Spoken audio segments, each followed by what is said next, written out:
ભારતના પૂર્વ fast bowler Irfan પઠાણે team ઇન્ડિયાને આપી મહત્વની સલાહ।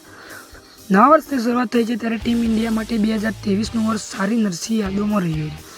નવા વર્ષ દરમિયાન ભારતીય ટીમે ખાસ કરીને આક્રમક ઇનિંગ રમવા માટે ધ્યાન કેન્દ્રિત કરવું જોઈએ, એવું ભારતના પૂર્વ ફાસ્ટ બોલર ઇરફાન પઠાણે જણાવ્યું।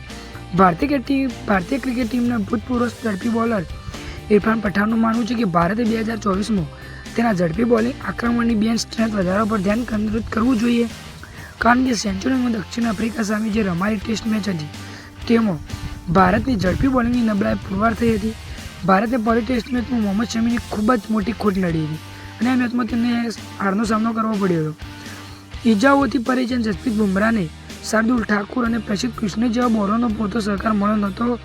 પઠાણે તાજેતરમાં કહ્યું કે ભારતને 2024માં ઝડપી બોલરોનું એક સારું યુનિટ તૈયાર કરવાની જરૂર છે। દક્ષિણ આફ્રિકામાં શું થયું તે આપણે બધા જોયું। આપણા બેકઅપ બોલર તૈયાર ન હતા, આપણને શમીને ખૂબ મિસ કર્યો હતો।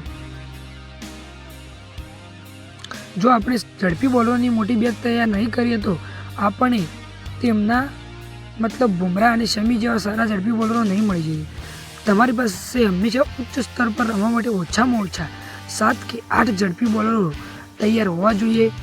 આ નિવેદન પૂર્વ ભારતીય ક્રિકેટર ઇરફાન પઠાણે ટીમ ઇન્ડિયાને આપ્યું હતું।